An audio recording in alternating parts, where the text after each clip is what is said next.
Hello, and welcome to Skynet Today's Let's Talk AI podcast, where you can hear from AI researchers about what's actually going on with AI and what's just clickbait headlines. I'm Sharon Zhou, a third-year PhD student in the Stanford Machine Learning Group advised by Andrew Ng. In this interview episode, you'll get to hear from a pair of PhD student researchers, also at Stanford, who took part in this year's Alexa Prize competition, and they led their team to second place. So first, we have Abigail C., or Abby, who's advised by Professor Chris Manning in the Natural Language Processing Group and is focused on improving the controllability, interpretability, and coherence of natural language generation in open-ended settings such as story generation and chit-chat dialogue. And additionally, we have their co-lead on the project, Ashwin Paranjape, also part of the Natural Language Processing Group and advised by Professor Chris Manning as well. And his focus has been on making open domain social bots sound more conversational when they talk about external knowledge pieces. So thank you both so much for making the time to be on this episode. Thank you for having us. Thanks. So a quick little bit of background. The Alexa Prize Social Bot Grand Challenge is a competition for university students dedicated to accelerating the field of conversational AI. And the competition is focused on creating a social bot, which is an Alexa skill that converses coherently and engagingly with humans on popular topics and news events. Abby and Ashwin, do you want to give a little bit more context on the goal of this competition? Yeah, so Alexa, the virtual assistant, I think many people are familiar with, and it's been in development for quite a few years now. And it can do all of these different practical skills like booking movie tickets or playing music or turning on and off your lights. But what it's lacking is two abilities really. One is to be more social and chat to you about things that aren't really oriented on some specific task. And the other ability it lacks is to talk to you over many utterances as a real conversation over many minutes. So the Alexa challenge is about university teams trying to build chatbots that can have that kind of a conversation. Cool. So this was the first year for Stanford to participate in this competition. And so it was a huge team effort, and it obviously took a lot of time to compose the team and to jumpstart this process. Before we dive into, specifics of your solution, how was the process of getting a team together and getting started on this competition? Well, I think it's really hard, to be honest, because first of all, if you're starting out completely fresh, you basically have nothing to, sort of try to improve. So you have to think everything from the ground up. And then the other thing is you couldn't tell people what exactly they were going to be working on, apart from a very vague idea of what the Alexa Prize is. But I think it really helped us that we focused on putting in the right processes and sort of the right practices from the beginning. And I think that really paid off because as time went by, we could make changes really fast and not have them negatively impact, but rather just have them positively impact all the time. It was a little bit like running a startup for a year. So disclaimer, I don't actually have experience running a startup, but I think there was some parallels in that we were assembling this small team and we were trying to get really quite an ambitious thing up and working in quite a short amount of time. And we were trying to deliver, minimum viable products quite soon. So be able to have the bot talk about certain things at least a basic ability level before we build the next thing, right? So we weren't able to just develop for many, many months and then put it out to users. We needed to actually start delivering a chat experience to users within only a few weeks.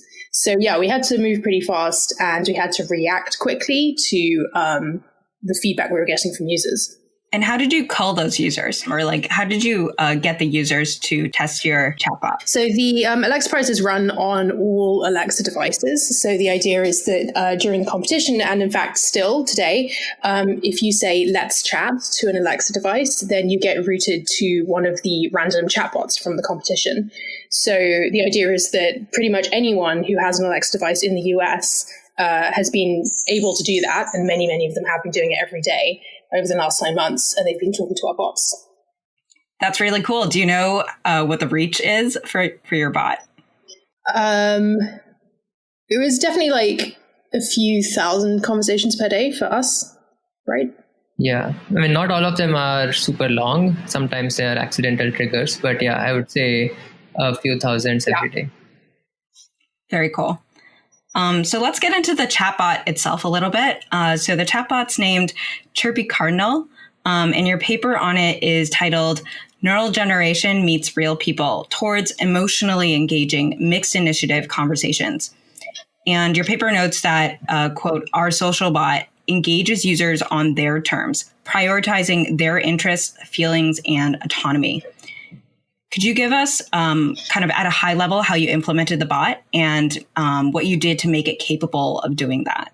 Yeah, so we set out to have this kind of user-first design. And one of the things we really wanted to happen was to allow the user to drive the conversation. So there's this concept called initiative in dialogue, and initiative is how much one party can drive the conversation. So with chatbots, because it's very difficult to be able to adequately respond well to everything, often we build chatbots to be high system initiative, meaning the system, the chatbot, mostly drives the conversation, decides what we're going to talk about, and then the user is in a more passive role of just going along with that. And that works better because you can use the initiative to stay within the realm of the things that the chatbot can talk about. But that is not the most engaging or fun experience for the user because they don't get to exercise as much autonomy over what they talk about. They don't get to choose to talk about the things that particularly interest them, and so on. So one of the things we were trying to do this year was to have a more mixed initiative system. So that means that both the chatbot and the user are able to drive the conversation and share the initiative. So this is a really tough thing to get right, and I think there's still a really long way to go. But I think in small ways we did try to be more kind of flexible and responsive and adaptive to what the user was talking about. So, for example, a lot of the Alexa Voice chatbots this year and in previous years had essentially kind of, dialogue trees, right, where kind of like a flow chart, you would ask the user a particular starter question, such as, for example, who's your favorite musician? And then based on who they say, maybe you go to your knowledge base and then you find something about a song and you say, what about this song? Do you like this song? Etc. And you kind of hand engineer a dialogue tree like that. So these things are not very high user initiative because the bot has kind of mapped out its own path of the conversation. So although we had some conversations like that, we tried to make it more responsive to if the user wants to switch topic. Because in the worst case, if the user tries to switch topic in the middle of one of these dialogue trees, then these systems can really fail to detect that the user is trying to talk about something else and then just keeps dragging the user down this dialogue tree. So one thing we did is we had this kind of priority system where we have many different response generators within the bot that can talk about different topics, and they're all kind of listening to the conversation at the same time. And if any of them detects that the user is maybe more interested in talking about some other topic, then that response generator will interrupt and take over control in order to talk to the user about that topic. Oh, could you give an example? Yeah, so we kind of track which entities the user is talking about. So, for example, if maybe we're talking about movies and then we say, what's your favorite movie? And then the user kind of takes the initiative to take things in an unexpected direction. And they say, oh, I'm not really into movies. I'm more of a TV person. Then, maybe we'd have some other response generator that's listening into that and then realizes that the new topic or entity of conversation is TV. Or maybe if the user had, mentioned a particular TV series, like they say, I'm watching Doctor Who or something, then we notice, Doctor Who, that's an entity in our knowledge base. And then we would go start chatting about Doctor Who. And in fact, this was pretty important in order to support high user initiative, is we really prioritized not just talking about the top most popular entities, people and TV shows and concepts, books and so on, but we tried to cover everything. So we had essentially all of English language Wikipedia available as topics to talk about. So the idea is that if the user happened to mention something, that we have the Wikipedia article for.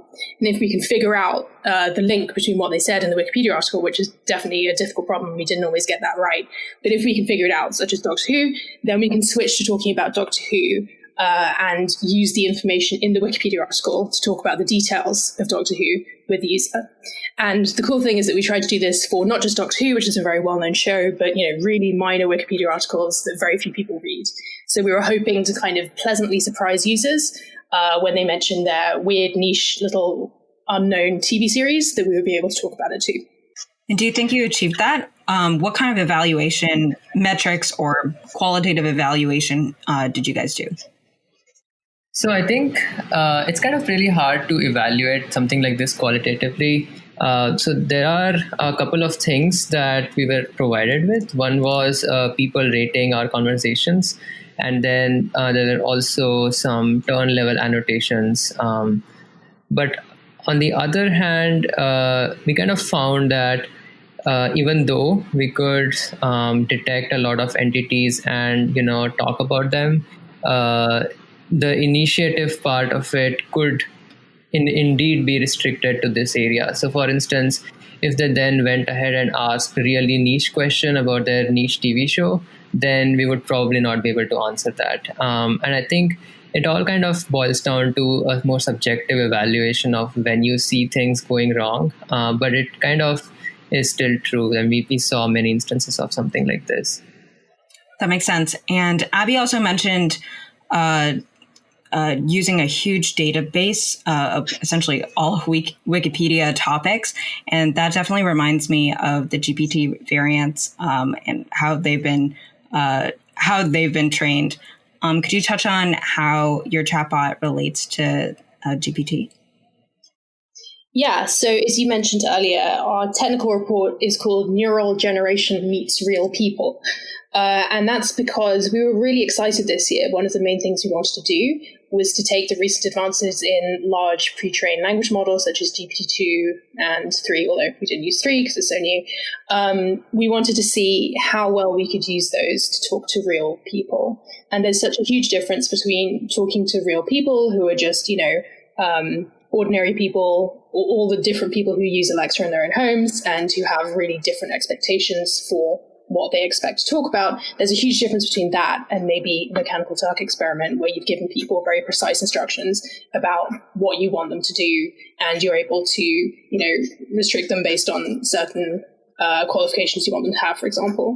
So yeah, it was kind of a very different challenge to the ones that we usually see in research, because we needed to be really kind of flexible to these different directions that people would take the conversation. So yeah, we were interested in seeing how well neural generation could tackle that. So we used neural generation in 2 ways. So one was this component that tried to talk to people about their everyday experiences. So we had all these different kind of conversation starter questions, things like, what are your plans for the rest of today? Or what did you have for lunch? Or what are you doing this weekend? And actually, as the pandemic unfolded, we tailored them more to the pandemic scenario. So it was stuff like, what are you doing to stay active? Or, how is your home life? Like, you're getting on with your family, if you live with your family, etc. And we tried to show some empathy, saying, I know that it's hard for people in the pandemic right now. How are you feeling? We asked people how they were feeling. So the goal here was that we'd invite people to share their everyday experiences and their everyday feelings. And then the goal was to kind of react to that in a warm and empathetic way. So we had, I'd say, some limited success with using the neural generation. One thing I found really interesting in reading the other teams' reports is that there was very far from universal success in using neural generation. Only a few teams actually used it and said that they found it useful enough to keep in the bot, and we were one of those teams. There were quite a lot of other teams that said they tried it, but it just didn't work well enough for them to keep it in the bot. So I think it's still a fairly kind of fragile technology in that it can go wrong in a lot of ways, and there's a lot of kind of basic problems that go wrong, such as asking questions that don't make sense, common sense errors, or kind of like social sense errors, really, like not realizing that a person would not enjoy a particular experience or something like that. But I think we did have some success, but a lot of that success came down to essentially drawing the boundaries and then keeping GPT within those boundaries only. So there were certain things which it was kind of better at talking about, at least, the version that we had trained. It was better at talking about some things than others. So by quite carefully setting up these starter questions to lead in a direction that was likely to lead to success, and then figuring out when to detect when to end the GPT section of the conversation because we think that it's no longer going to be able to maintain coherence. That was the way in which we found limited success for right now. So we only really had GPT talk to people for bursts of around maybe 3 turns at a time. And I think hopefully over the next few years, we can do a lot better than that if we can get these neural methods to maintain better coherence over several turns. That's really interesting. What did you do to restrain GPT to? Yeah, so some of it was topic-based. And I think with GPT, it's not just, GPT as is. We fine-tuned it on different data sets to make it do particular things. So for this one I'm talking about now, we fine-tuned it on a data set called Empathetic Dialogues, which is particularly targeted towards hearing about everyday experiences and empathizing with them. So for this particular component, it was more successful at reacting to kind of ordinary everyday scenarios. And then if you try to talk about, for example, particular like world knowledge things, if you try to talk about a particular person or something like that, then it's not going to have the necessary knowledge, especially as we weren't using, the very largest GPT-2 either for latency reasons. So when I said constraints, it was about like trying to keep it focused on the user's experience and not start talking about other world knowledge. And if it was going to talk about world knowledge, then hand off to another component. So in fact, Ashwin should tell you now about the other way we used GPT-2 to talk about world knowledge. Yeah, so we used the GPT-2 pre-trained model and then sort of fine-tuned it on a data set where people try to talk about world knowledge. So essentially what it means is, let's say if you know about some fun fact and then you want to introduce it into the conversation with your friend, you just don't read it out from the encyclopedia, right? You sort of figure out how does this relate to this conversation and then maybe summarize a bit, take out the irrelevant details, and also sort of inject it with your maybe personal opinions or something like that. So essentially, that's what we use the language model to do, to paraphrase this encyclopedic snippet of external knowledge and then put it into the conversation. So I think we found a fair degree of success, but the limitations were also quite apparent. So for instance, it seemed like it was able to produce coherent text most of the times, even though sometimes it would make grammatical errors as well. But on the other hand, there was also this issue where if a language model has been pre-trained on a large amount of data, it has the ability or it wants to sort of hallucinate information into the conversation. So instead of taking the name Abraham Lincoln, it would take the name Abraham and then add something else as a surname and say out the fact and then read out the fact. So I think that leads to sort of factual inaccuracies, especially when these language models start to hallucinate.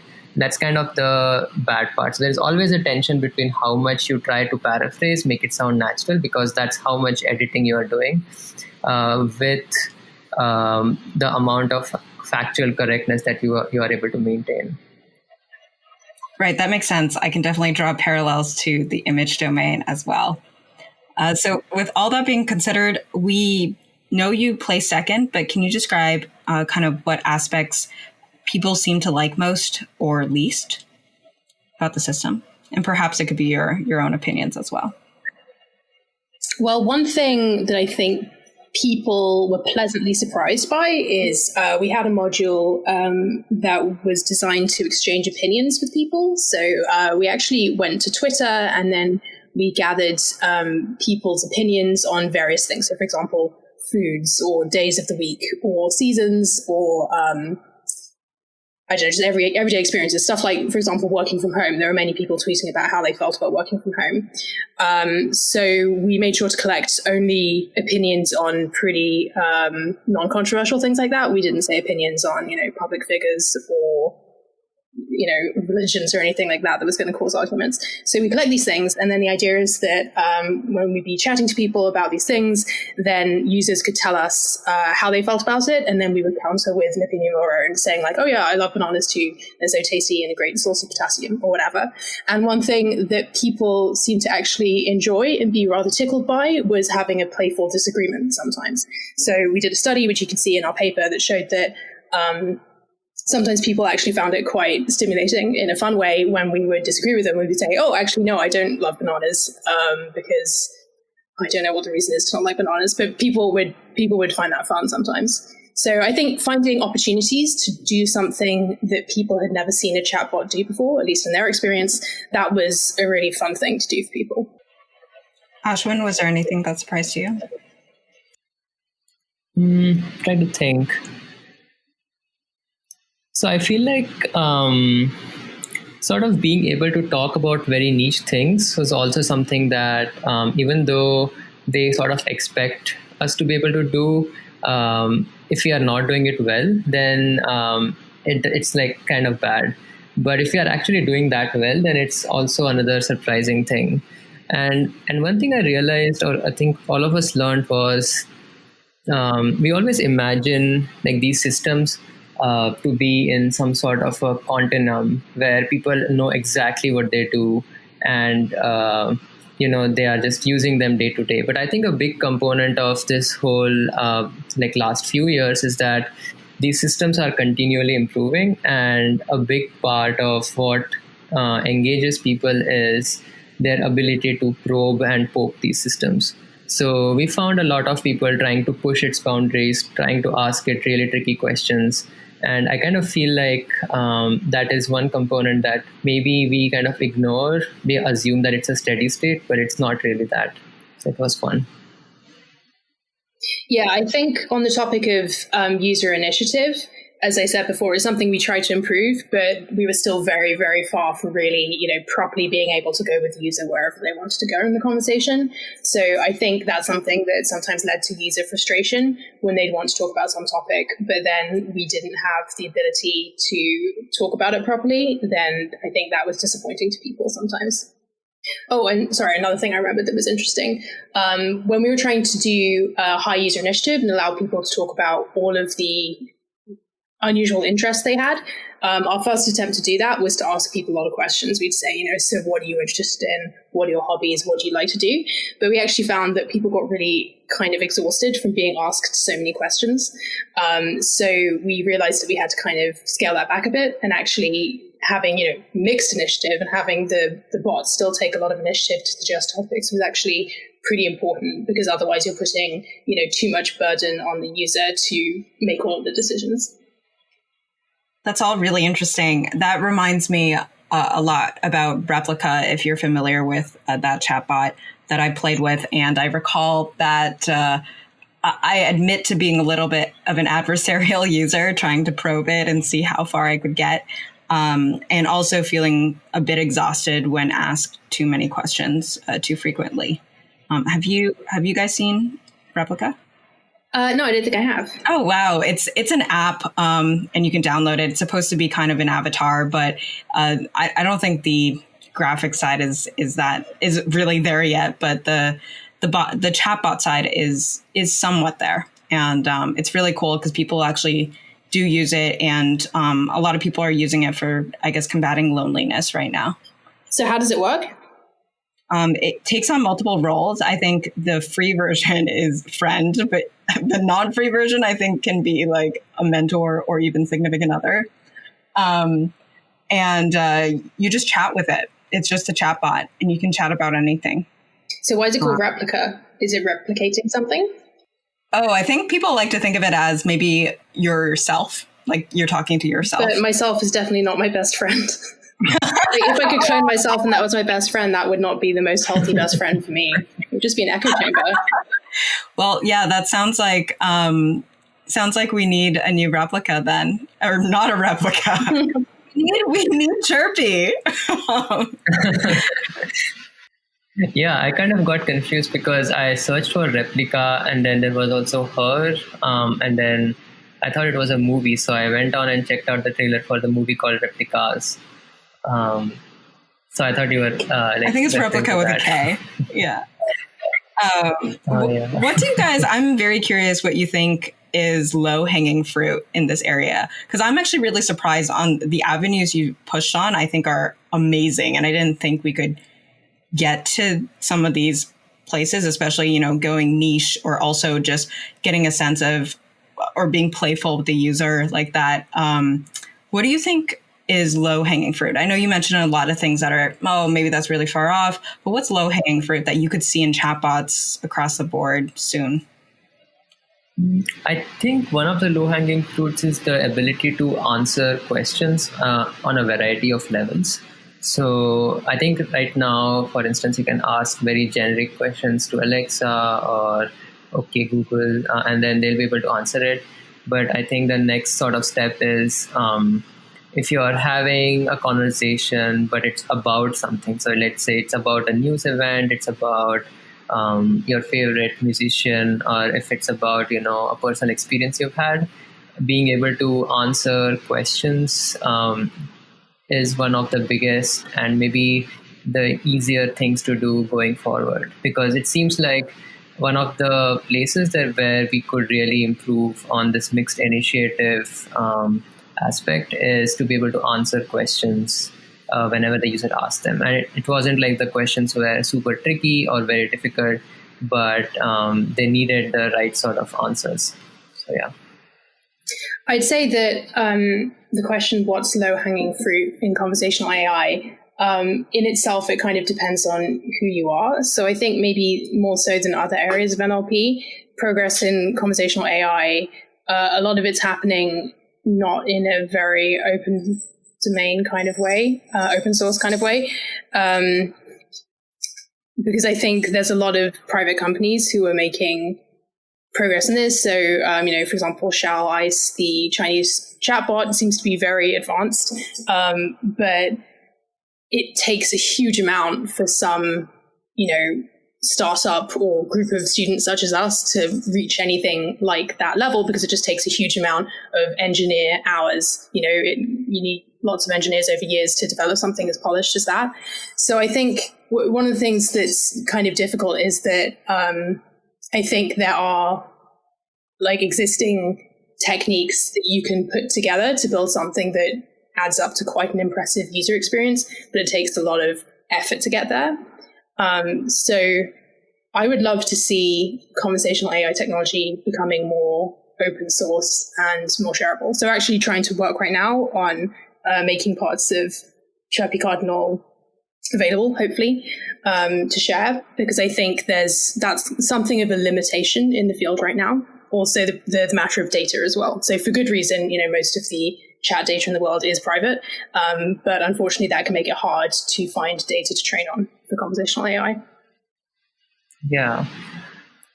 I think the challenge really is any sort of a chatbot that has no boundaries, which is open domain, kind of reaches into sort of the Turing test, right? And then you need to have a lot of abilities, a lot of different ways of being able to understand, empathize, and do a lot of different things. And so I think that, and if any of these components is missing, then it becomes a gaping hole in your system. So as Abby mentioned, I think one of the biggest issues is just to start off, you need to have at least some level of competency in many of these areas. And only then can you start to, improve on and evaluate maybe one of these areas. Right, exactly. So with, your if you're an NLP researcher, you can say, all right, I've got an idea for how to improve the state of the art of, let's say, co-reference resolution, right? So you go get your co-reference resolution data set, benchmark, and you develop your method, and then you've got your results, and that's great, right? But one thing that's really hard in conversational AI, it's a kind of a full stack NLP. You kind of need every part of NLP pretty much. It's kind of AI complete. You need to have every part of NLP in place in order to be able to have a good human level conversation. So obviously that's not what we're aiming for. We're not yet at the point of having a human level conversation. So sure, we've got less than, cutting edge in many of those departments, but we still have to have something that works decently enough to function with these real people we're having conversations with. So yeah, there's a lot of effort that you have to put in before you could start to, chip away at your cutting edge problem. Definitely. And I can see some risks to keeping it very closed source as well, especially maybe it's also a risk of open source. What are some things, and I think you've touched on this a little bit, Abby, when you said that, we wanted to avoid controversial topics. And of course, we all know about what happened with Tay. Where do you think things can go wrong with something like this? And maybe have some kind of societal or social side effect? Yes. So as I mentioned, we didn't talk about controversial topics because we were not going to talk about them unless we knew that we could do it responsibly. And in the end, we didn't have the time we needed to figure out how to make sure that we could talk about things in a substantial way and avoid saying something offensive. So in the end, we just blocked off certain topics because we didn't want to just leave it up to chance to see, what GPT-2 had to say about this extremely hot button issue. But yeah, as we mentioned, that was kind of disappointing to users. Users would say that they wanted to talk about something serious like Black Lives Matter. And, we had something that would do a one-time response that just kind of acknowledged that it was a complex topic and that, that Black Lives Matter, and that we hope that they were staying safe. We'd say something like that, and then they'd want to go deeper, but then we would be unable to go deeper because, we didn't trust it to do a good job of that. And I think that was disappointing to people. And that applies to many, many other issues that people were trying to talk about as well that were important to them. So I think that really is a missed opportunity in conversational AI systems, and it would be really good to work on being able to address these topics better in the future. Because I think chatbots could potentially be a really great tool in order to talk to people about complex topics in a way that is fact-grounded, but also empathetic. So this is essentially, what we wanted to do, but we didn't have the technology to do it correctly yet, so we didn't. But I think, especially now that there's a lot of problems with people reading misinformation online and essentially humans giving other humans misinformation kind of on purpose to mislead, and people's emotions kind of spreading like wildfire on social networks and making people angrier and angrier at the other side and this increasingly divided society. Maybe chatbots could be a good opportunity for something that does not have human emotions to stick to the facts, but also in an empathetic way, make people feel listened to with a social delivery of the information. And perhaps that could be a good way to give people an opportunity to hear factual information, but in a way that's kind of delivered to them their way. So I think, that's a pretty far off goal. And it would be great if chatbots could do that. But you also asked about the dangers, and I think there's certainly a lot of dangers as well. So the same humans who use the internet to spread misinformation and deliberately anger other humans into misinformation could probably use chatbots to do the same job even more effectively. So I think that's something we should be careful of too. Yeah, and kind of related to that, I think we've seen proliferation of bubbles online. So it's because people sort of want to hear the opinions they agree with. And chatbots, like one danger with chatbots is, since you want to appease the user, you kind of keep agreeing with whatever they're saying. And that's not necessarily the best way to, approach the world. But on the other hand, one good thing that can come out of it is it can sort of connect different groups of people who otherwise would not have had the opportunity or the ability to talk with each other. So if there are two different points of view and you sort of are in a bubble, a chatbot could be a gateway to the other point of view, but in a very nuanced and empathetic way, so that you don't feel like you're being forced to listen to something that you don't agree with, but rather you're talking to a friend who happens to have a much wider worldview than all the other friends that you already have. Yeah, that's a cool point. And on that note, what are both of you thinking about in terms of future work? I know, Abby, you mentioned working on open sourcing some of the data sets that make Chirpy necessary, or that make Chirpy possible. So I think actually we're more looking towards perhaps open sourcing parts of the code than any of the data. That's the main thing that we're looking at right now. Yeah. So I think for me, that's one of the things. One other thing that I am looking at right now is, as I mentioned, we use the neural systems to paraphrase external snippets of knowledge. But then how can we do it better? Can we make sure that we are staying true to the facts? Can we make sure that it's not like the paraphrase does actually contain the fact? On the other hand, can we also make sure it sounds as conversational as possible? That's one of the things I'm looking at. Another thing I'm looking at, which Abby kind of mentioned in great depth, was initiative. So how do people take initiative? How can we change our chatbot so that people feel like they can take more initiative? And sort of how do we increase our zone of competence so that we don't really need to limit our ability, limit the amount of initiative we let people take. So these are the kinds of things that I'm looking on, apart from just relaxing a bit. I'm looking at improving the component I talked about earlier that talks to people about their everyday experiences and tries to be an active listener, acknowledge, show empathy, etc. So I'm currently thinking about how can we ask better questions, right? So if you ask someone, how was your day today? And they start telling you about something that happened, I typically say, that sounds good or that sounds bad. And then you ask some follow-on question to hear more about it. So I'm trying to figure out how can we get neural generative systems, how can we control them to generate better questions, and what makes a better question in this kind of scenario. That's really, really cool. Well, thank you so much, both of you, for joining us on this podcast today. Thank you so much for having us. This is really fun. Thank you so much, listeners, to tuning into this episode of Skynet Today's Let's Talk AI podcast. You can find articles on similar topics to today's and subscribe to our weekly newsletter with similar ones at skynettoday.com. Subscribe to us wherever you get your podcast, and don't forget to leave us a rating if you like the show. Be sure to tune in to our future episodes.